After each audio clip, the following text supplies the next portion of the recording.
বরগুনার বেতাগী উপজেলায় বাংলাদেশ জামায়াতে ইসলামীর উদ্যোগে অনুষ্ঠিত হয়েছে এক জাঁকজমকপূর্ণ কর্মী সম্মেলন, যা পরিণত হয় একটি বিশাল কর্মী মিলন মেলায়। শুক্রবার বেতাগী মডেল মসজিদ সংলগ্ন একটি কক্ষে এই সম্মেলনের আয়োজন করা হয়।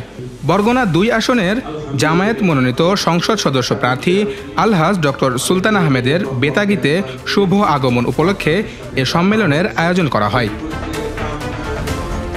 সম্মেলনে সভাপতিত্ব করেন বাংলাদেশ জামায়াতে ইসলামীর বেতাগী উপজেলা শাখার আমির মাওলানা সাইদুল ইসলাম সোহরাব। সম্মেলনের সুচারুভাবে সঞ্চালনা করেন বেতাগী উপজেলা জামায়াতের সেক্রেটারি প্রভাষক মোহাম্মদ শাহাদত হোসেন মুন্না। উক্ত সম্মেলনে প্রধান অতিথি হিসেবে উপস্থিত ছিলেন বাংলাদেশ জামায়াতে ইসলামীর কেন্দ্রীয় মজলিসে শুরা সদস্য এবং আঞ্চলিক টিম সদস্য AKM ফখরুদ্দিন খান রাজি।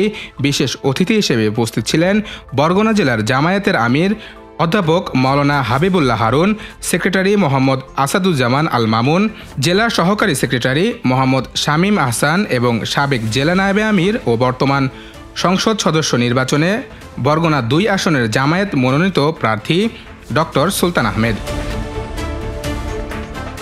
এছাড়াও বেতাগী উপজেলার ৭টি ইউনিয়নের জামায়াত ও ইসলামী ছাত্র শিবিরের নেতৃবৃন্দ, কর্মীবৃন্দ, স্থানীয় গণ্যমান্য ব্যক্তি এবং গণমাধ্যম কর্মীরা সম্মেলনে উপস্থিত ছিলেন। উপস্থিত নেতাকর্মীদের আন্তরিক উপস্থিতি ও অংশগ্রহণ সম্মেলনটিকে প্রাণবন্ত করে তোলে। প্রধান অতিথির বক্তব্যে AKM ফখরুদ্দিন খান রাজি বলেন, বাংলাদেশ জামায়াতে ইসলামের পথ চলা শুরু হয়েছিল মাত্র ৭৫ জন কর্মী নিয়ে। আজ এই সংগঠন ছড়িয়ে পড়েছে সারা বাংলায়। আমাদের লক্ষ্য ক্ষমতা নয়, বরং জনগণের সেবা করা। পবিত্র কোরআনের আলোকে সমাজ ও রাষ্ট্র পরিচালনার জন্যই আমাদের সংগ্রাম। আমরা শাসক নয়, জনগণের প্রকৃত সেবক হতে চাই। তিনি আরো বলেন, বেতাগী, বামনা ও পাথরঘাটার জনগণের দীর্ঘদিনের প্রত্যাশা পূরণের কাজ করতে আমরা প্রস্তুত। আর এই পথ চলার কাণ্ডারি হবেন ডক্টর সুলতান আহমেদ, আপনাদের সবার নয়নের মণি।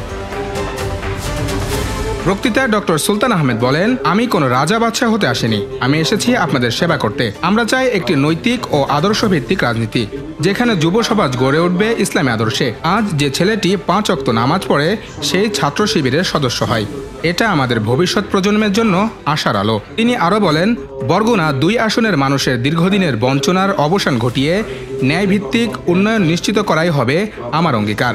আল্লাহর রহমতে এবং আপনাদের দোয়া ও সহযোগিতায় আমরা সেই লক্ষ্যে পৌঁছাতে পারব ইনশাআল্লাহ।